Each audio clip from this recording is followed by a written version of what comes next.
अब बच्चों आ जाओ क्वेश्चन नंबर 3 में। क्वेश्चन नंबर 3 में क्या बोल रहा है कि let f is a function from Z to Z. हमारे पास एक फंक्शन दे रखा है जेड से जेड में, set of all integers to set of all integers, and g is a function from Z to Z. Be a functions defined by, f function को कैसे define किया है, एन कॉमा एन स्क्वायर। ठीक है, n किससे related होगा, n square से, where n belongs to integer. And g को कैसे डिफाइन किया है, एन किससे रिलेटेड होगा, मॉड ऑफ एन स्क्वायर से, where n belongs to integer. Show that f is equal to g. हमें क्या प्रूफ करना है, क्या हमें शो करना है कि एफ और जी इक्वल है। ठीक है, तो दो फंक्शन इक्वल कब होता है, जब उसका डोमेन सेम हो, को डोमेन सेम हो, रेंज भी सेम हो। ठीक है, इतना कहने से दो फंक्शन इक्वल नहीं होगा। अगर मैंने दो फंक्शन के डोमेन, को डोमेन और रेंज को इक्वल दिखा दिया तो भी जाके फंक्शन इक्वल नहीं होगा।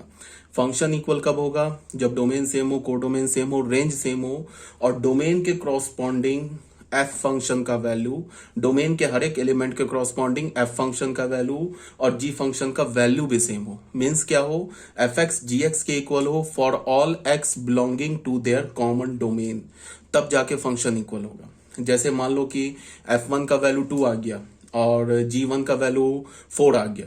ठीक है, और फंक्शन का डोमेन, को डोमेन, रेंज सब इक्वल है, तो भी जाके फंक्शन इक्वल नहीं होगा। क्यों नहीं इक्वल होगा, बिकॉज फंक्शन का वैल्यू 1 पे क्या आया, 2 आया, और फंक्शन का वैल्यू, मान लो कि g फंक्शन का वैल्यू, f फंक्शन का वैल्यू 1 पे 2 आया, g फंक्शन का वैल्यू 1 पर 4 आ गया। तो क्या हुआ, f फंक्शन का वैल्यू 1 पे कुछ और आया, g फंक्शन का वैल्यू 1 पे कुछ और आया।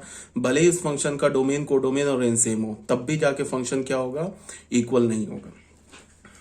तो हम फंक्शन, दो फंक्शन को इक्वल कैसे दिखाएंगे, हम दिखाएंगे कि फंक्शन का डोमेन सेम है, को डोमेन सेम है, रेंज सेम है, और फंक्शनल जो फॉर्मूला है ना, मान एफ एक्स का जो फॉर्मूला है और जी एक्स का जो फॉर्मूला वो भी सेम है। अगर फॉर्मूला सेम होगा तो फिर क्या होगा, फॉर्मूला सेम होगा तो फिर क्या होगा कि डोमेन के क्रॉसपॉन्डिंग जो उसका इमेज आएगा वो भी सेम होगा। ठीक है, तो इस क्वेश्चन में आ जाते हैं। डोमेन एफ का क्या है और डोमेन जी का सेम है, सेट ऑफ ऑल इंटीजर्स है। को डोमेन भी एफ का और जी का सेम है, सेट ऑफ ऑल इंटीजर्स है। और एफ एन क्या दे रखा है, फंक्शन का वैल्यू, एफ एन मतलब एफ एन क्या दे रखा है, एफ ऑफ एन क्या दे रखा है, एन स्क्वायर, और जी ऑफ एन क्या दे रखा है, मॉड एन स्क्वायर। तो हमें पता है ना कि मॉड ऑफ एन स्क्वायर लिखो या एन स्क्वायर लिखो, बात तो बराबर है। मॉड ऑफ 2 स्क्वायर लिखो या 2 स्क्वायर लिखो, बात बराबर है। तो f n is equal to g n हो गया, मतलब फंक्शनल फॉर्मूला भी सेम हो गया। अब अगर फंक्शनल फॉर्मूला सेम हो गया तो फिर क्या हो गया, एफ एक्स फंक्शन और एफ फंक्शन का किसी एलिमेंट के क्रॉसपॉन्डिंग इमेज और जी फंक्शन का किसी एलिमेंट के क्रॉसपॉन्डिंग इमेज, ये भी सेम हो गया। तो इमेज भी सेम हो गया, डोमेन को डोमेन भी सेम हो गया, फंक्शनल फॉर्मूला भी सेम हो गया, hence f is equal to g. ठीक है, तो ये हो गया हमारा क्वेश्चन नंबर 3। अब आ जाओ बच्चों क्वेश्चन नंबर 4 में। क्वेश्चन नंबर 4 में क्या बोल रहा है, examine which of the following relations are functions. ये सारे जो तीन है ना, ये तीन रिलेशंस दे रखे हैं, तो एग्जामिन करो इसमें से कौन सा रिलेशन फंक्शन है। ठीक है, तो हमारे पास एक एफ रिलेशन है। अच्छा, रिलेशन को हम एफ से भी बोल सकते हैं, रिलेशन को हम क्या बोलते हैं, कैपिटल आर से भी डिनोट कर सकते हैं। ठीक है, हमारा एफ है, एक रिलेशन दे रखा है, हमें क्या चेक करना है कि क्या ये रिलेशन एक फंक्शन है। तो सबसे पहले क्या दे रखा है, the set of all x y, the set of all x y such that y is the square root of x. Y क्या होगा, जो होगा वो एक्स का स्क्वायर रूट होगा। अगर वाई एक्स का स्क्वायर रूट है तो एक्स वाई क्या है, फिर इस रिलेशन का एलिमेंट है। और यहां पे क्या बोल रहा है कि एक्स जो होगा वो क्या होगा, पॉजिटिव रियल नंबर। एक्स क्या होगा, पॉजिटिव रियल नंबर। तो मेरी बात को ध्यान से सुनो, x belongs to r plus है। ठीक है, मतलब x पॉजिटिव रियल नंबर है, तो रूट x किसके इक्वल है, रूट x y के इक्वल है। तभी तो बोल रहा है y is the square root of x। इसका क्या मतलब है, y is equal to root x and y belongs to r। y कुछ भी हो सकता है, y पॉजिटिव भी हो सकता है, निगेटिव भी हो सकता है, बट x को पॉजिटिव होना होगा। क्यों x को पॉजिटिव होना होगा, तभी तो पॉजिटिव नंबर का स्क्वायर रूट डिफाइंड होगा। अब यहां पे देखो, y किसके इक्वल है, y रूट x के इक्वल है, where x belongs to r plus. x क्या हमारा r प्लस है। अब यहां पे तुम ऐसे देखो कि स्क्वायर रूट है, तो अगर मैं बोलूं ना कि y is the square root of y is the square root of x, तो स्क्वायर रूट तो दो होते हैं ना, एक पॉजिटिव स्क्वायर रूट होते हैं, एक निगेटिव स्क्वायर रूट होते हैं। तो y एक्चुअल में क्या होगा, y is equal to plus minus root x होगा, where x belongs to r plus. ठीक है, तो यहां से हमें क्या पता चला कि मान लो कि अगर हमने x का वैल्यू ले लिया 4, और 4 कैसा हमारा पॉजिटिव रियल नंबर है, तो y क्या होगा 4 का स्क्वायर रूट, तो y का वैल्यू क्या होगा प्लस माइनस रूट अंडर 4, तो ये क्या हो जाएगा प्लस माइनस 2। तो y की वैल्यू हमें क्या मिल गई प्लस माइनस 2। तो इसका क्या मतलब हुआ 4,2 ये फंक्शन का एलिमेंट है, एंड 4,-2 भी फंक्शन का एलिमेंट है। ठीक है, बिकॉज 4 का स्क्वायर रूट जो है वो 2 के इक्वल है, और 4 का स्क्वायर रूट जो है वो -2 के भी इक्वल है। देखो यहाँ पे एक बात से कंफ्यूज नहीं करना, यहाँ पे स्क्वायर रूट जो होते हैं ना दो टाइप के होते हैं, एक पॉजिटिव स्क्वायर रूट होता है, एक निगेटिव स्क्वायर रूट होता है। अगर मैंने सिर्फ स्क्वायर रूट बोला ना तो उसमें पॉजिटिव स्क्वायर रूट भी आ गया और निगेटिव स्क्वायर रूट भी आ गया। तो +2 जो है ना ये 4 का पॉजिटिव स्क्वायर रूट है, और -2 जो है ना ये 4 का निगेटिव स्क्वायर रूट है। तो मैंने अगर स्क्वायर रूट बोला ना तो उसमें दोनों आ गए, plus square positive square root भी और निगेटिव स्क्वायर रूट भी। तो यहां से हमें क्या पता चल रहा है कि ये डोमेन का एलिमेंट है 4, उसके क्रॉसपॉन्डिंग तो दो इमेजेस आ गए 2 and -2, so f is not a function. f हमारा क्या है फंक्शन नहीं है। इसी बात को यहाँ पे एक्सप्लेन कर रखा है। y को हम क्या लिख सकते हैं प्लस माइनस रूट एक्स लिख सकते हैं, where x belongs to r plus, और y तो निगेटिव भी हो सकता है। तो y क्या हमारा स्क्वायर रूट ऑफ x है, तो y क्या हो जाएगा प्लस माइनस रूट एक्स। तो for 4 belongs to r plus, अगर 4 r प्लस का एलिमेंट है तो 4 किससे रिलेटेड है प्लस रूट अंडर 4 से भी और माइनस रूट अंडर 4 से भी। तो 4 के दो इमेजेस आ गए, 4 के पहला इमेज क्या आया 2 और दूसरा इमेज क्या आया -2। ये फंक्शन का या रिलेशन का एलिमेंट हो जाएगा। तो 4,2 and 4,-2 are two different order pairs in f। ये तो दो डिफरेंट ऑर्डर पेयर है, बट इन दोनों ऑर्डर पेयर का पहला एलिमेंट सेम है with the same first coordinate 4, so f is not a function. f जो है हमारा एक फंक्शन नहीं है। फिर से एक बार बता दूं, अगर मैं स्क्वायर रूट की बात करूं, अगर मैंने बोला कि स्क्वायर रूट ऑफ 4 का स्क्वायर रूट बताओ, तो तुम 4 नहीं बोलोगे, ये 2 नहीं बोलोगे, 4 का स्क्वायर रूट तुम +-2 बोलोगे। ठीक है, अगर मैंने बोला कि positive square root of 4 then it is 2, negative square root of 4 then it is -2। तो हमें क्या मिला कि फर्स्ट जो हमारा वो फंक्शन नहीं है, क्या है हमारा फिर रिलेशन है। अब आ गए सेकंड में। सेकंड में क्या बोल रहा है कि the set of all x y, उन सारे एक्स वाई का सेट लिखो such that e⁴y is equal to x, where x y belongs to r। X y क्या हमारा रियल नंबर है और e⁴y क्या हमारा x है। तो इसका क्या मतलब है कि चेक करो कि ये फंक्शन है या नहीं है। तो सिंपल सी बात है कि ये भी जो है हमारा फंक्शन नहीं है। क्यों नहीं फंक्शन है वो देख लो, क्योंकि इस फंक्शन का डोमेन क्या है, ये बोल रहे हैं ना x भी रियल नंबर का एलिमेंट है और y भी रियल नंबर का एलिमेंट है। तो फंक्शन का डोमेन क्या है, set of all real number. Function का डोमेन तो है ना, इसका मतलब ये जो फंक्शन है हमारा कहां से कहां तक है, ये function set of all real number है। तो फंक्शन का जो डोमेन है f जो है हमारा वो r से r है, set of all real number two set of all real number. और क्या बोल रहा है कि x y से कब रिलेटेड होगा, when e⁴y is equal to x हो जाए, where x y belongs to r। ठीक है, अब जरा तुम मेरी बात को ध्यान से सुनो। अगर ये फंक्शन है तो फंक्शन के, अगर ये फंक्शन है हमारा तो फंक्शन में क्या बोला था कि डोमेन के हर एक एलिमेंट का इमेज आना चाहिए, डोमेन के हर एक एलिमेंट का इमेज मिलना चाहिए। अगर डोमेन में कोई भी एक ऐसा एलिमेंट रह गया जिसका इमेज नहीं मिल रहा है तो वो भी फंक्शन नहीं है। तो यहाँ पे तुम ऐसे देखो कि एक्स वाई इस कंडीशन को अगर सेटिस्फाई कर जाए तो एक्स वाई आपस में रिलेटेड हो जाएगा। तो इस कंडीशन को कौन सेटिस्फाई करेगा, सिर्फ पॉजिटिव रियल नंबर, जीरो भी नहीं करेगा और निगेटिव रियल नंबर भी नहीं करेगा। फॉर एग्जाम्पल अगर मैंने x क्या है, x इज इक्वल टू मैंने 0 ले लिया, ये तो है ना रियल नंबर का सेट, अब मैंने सोचा कि ये जो x इज इक्वल टू 0 है इसका इमेज क्या होगा, तो इसका इमेज हम कैसे निकालेंगे, e to the power y को x को 0 कर लिया, समझ रहे हो बात को। अब यहाँ से y का वैल्यू निकालेंगे, y का जो वैल्यू निकलेगा वो क्या हो जाएगा, x का इमेज हो जाएगा, बिकॉज x y इस कंडीशन को सेटिस्फाई कर रहा है। बट हमें यहाँ से क्या पता चल रहा है कि ये जो इक्वेशन है ना ये नॉट सॉल्वेबल है in the set of R, not solvable in R, ये रियल नंबर पे सॉल्वेबल नहीं है। क्यों नहीं है सॉल्वेबल, बिकॉज दुनिया में ऐसा कोई भी रियल नंबर नहीं है जिस पर का तुम पावर ले लो ना, e पर पावर ले लो तो वो 0 के इक्वल आ जाए। e हमारा कैसा नंबर है, e 2 से 3 के बीच में, ये बताया ना e का अप्रॉक्स वैल्यू क्या होता है 2.713, ठीक है। तो e हमारा क्या है 2.713, e कैसा नंबर है, पॉजिटिव नंबर है।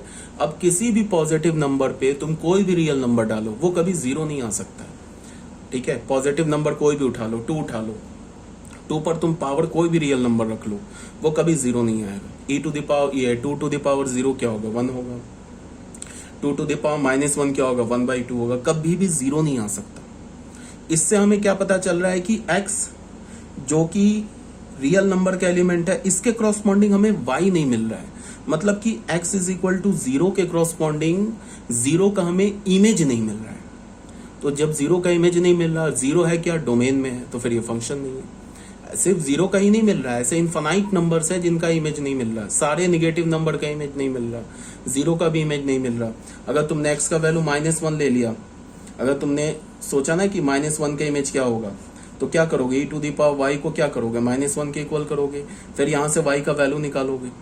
तो ये भी तो नॉट सॉल्वेबल इन R है, इसको भी तुम सॉल्व नहीं कर सकते हो रियल नंबर में। क्यों, इसलिए कि e कैसा नंबर है, पॉजिटिव नंबर है। पॉजिटिव नंबर के ऊपर तुम कोई भी पावर ले लो, चाहे पॉजिटिव ले लो, चाहे निगेटिव ले लो, चाहे 0 ले लो, उसका वैल्यू निगेटिव नहीं आ सकता। 2 पर तुम कोई भी पावर रख के e to the power x को तुम निगेटिव नहीं कर सकते हो। तो यहां से हमें क्या पता चल रहा है, it is not solvable in R। अगर ये R में सॉल्वेबल नहीं है तो इसका क्या मतलब है कि -1 का भी इमेज नहीं मिल रहा है, और अगर -1 का इमेज नहीं मिल रहा है then again it is not a function. तो फिर ये क्या हुआ, हमारा फंक्शन नहीं हुआ। तो यही बात बोला जा रहा है, clearly -1 belongs to R but there does not exist any y belongs to R such that e to the power y is equal to x। तो इसका मतलब क्या है, -1 तो फंक्शन के डोमेन में या रिलेशन के डोमेन में, बट -1 का कोई इमेज नहीं मिल रहा है, so it is again not a function. -1 belongs to R but f of -1 does not exist. f of -1 क्या होगा, -1 का इमेज। तो f is not a function, it is a relation. f हमारा क्या फंक्शन नहीं है, ये क्या हमारा रिलेशन है, ठीक है। अब आ जाओ थर्ड में। थर्ड में क्या बोल रहा है कि हमारे पास एक फंक्शन दे रखा फाई। फाई में क्या दे रखा है, the set of all x y, उन सारे एक्स वाई का सेट बनाओ such that e to the power y is equal to x। अब यहाँ पे डोमेन को चेंज कर दिया है। डोमेन को क्या बोल रहा है, यहाँ तो डोमेन ऑल रियल नंबर था ना, x y belongs to R।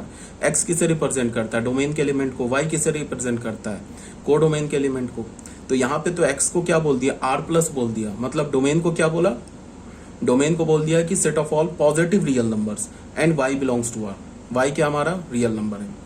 तो फिर ये फंक्शन हो गया कैसे, the set of all x y, y is the square root of, क्या लिख रहा हूं मैं,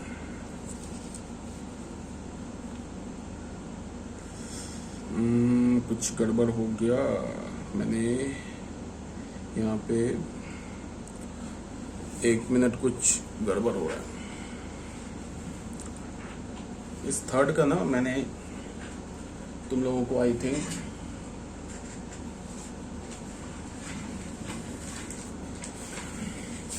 एक मिनट,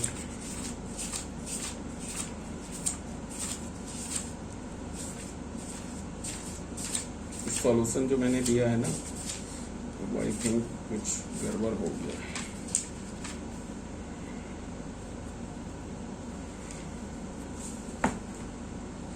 इसका मैंने थर्ड जो है, थर्ड का मैंने लिखा नहीं, ये जो सॉल्यूशन दिया है ना,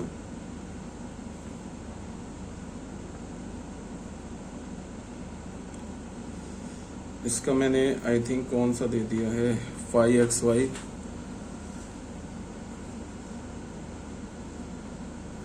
ये क्वेश्चन मैंने लिखा नहीं है, ये लिख देता हूँ क्वेश्चन, कोई प्रॉब्लम नहीं है।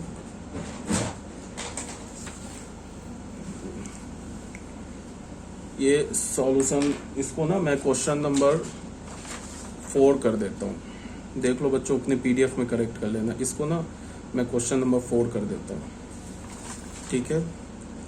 और क्वेश्चन नंबर 3 में यहाँ लिख देता हूँ।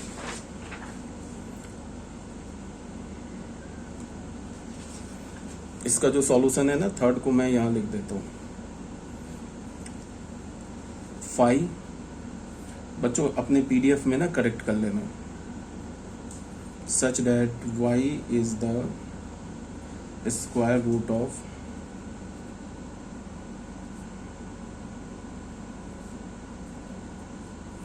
x such that x y belongs to r plus। अब ये मैं 4th क्वेश्चन दे देता हूँ तुम लोग को। psi the set of all x y such that e to the power y is equal to x where x belongs to r plus y belongs to r।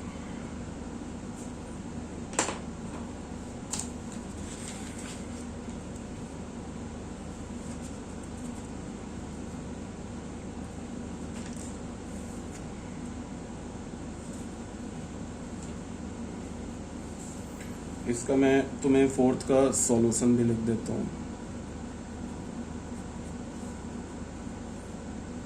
Sai क्या हो जाएगा, the set of all x log x, ये मैं भी explain करूँगा।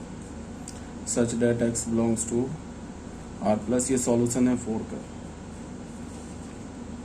यहाँ पे लिख लेना for a positive number x,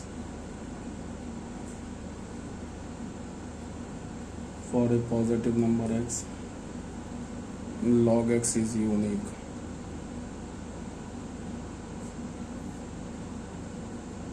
clear दिख रहा है ना। And for each positive number x log x belongs to r, therefore psi is a function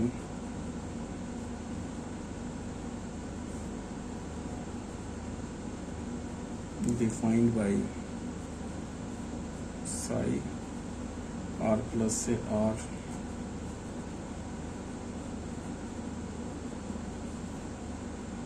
such that psi x is equal to log x।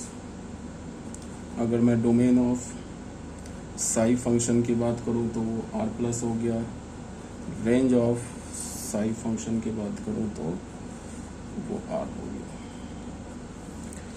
ठीक है बच्चों, यहाँ पे थोड़ा सा मिस्टेक हो गया, आई एम सॉरी। इसको आप बच्चों अगर आपको दिख रहा है ना तो आप अपने पीडीएफ में देख लो एक बार इसको, ठीक है। स्क्रीनशॉट ले लेना, देखो स्क्रीनशॉट ले लेना। इसको मैंने क्या किया है, थोड़ा सा चेंज कर दिया है। ये इसको मैंने क्वेश्चन नंबर 4 बना दिया है, ठीक है। और इसको मैंने 4 बना दिया, तो यहाँ पे ये मैंने 4 लिख दिया है। इसको मैंने 4 बोल रहा हूँ यार, क्या मिस्टेक हो रही है। इसको मैंने 3rd बना दिया क्वेश्चन नंबर, ठीक है।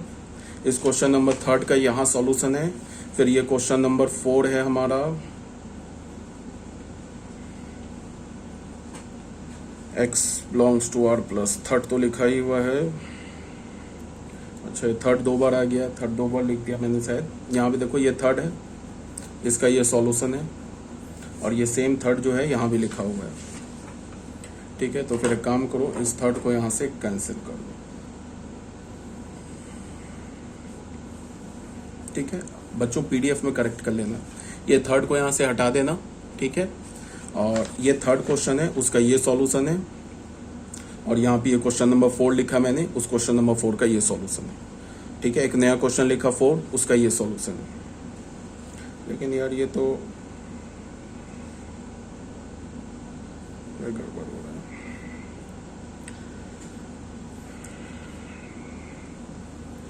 पॉजिटिव स्क्वायर रूट ऑफ,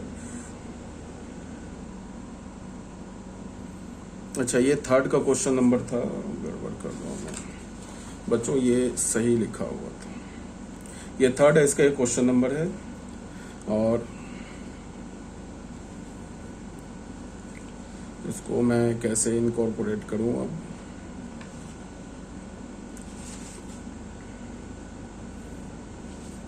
ये थर्ड है, इसका ये सॉल्यूशन है, सॉल्यूशन थर्ड, ये सॉल्यूशन फोर है, इसका ये सॉल्यूशन है। और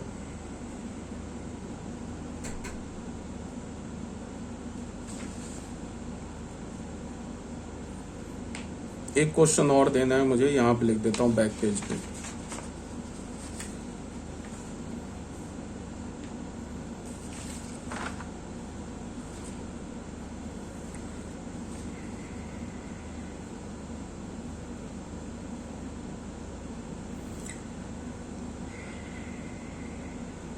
ठीक है फिर रहने दो, ठीक तो हो गया। अच्छा अब ध्यान से देखो, ये हमारा क्वेश्चन नंबर 3 है, उसका ये सॉल्यूशन दे रखा है, ये क्वेश्चन नंबर 4 है, उसका ये सॉल्यूशन दे रखा है। और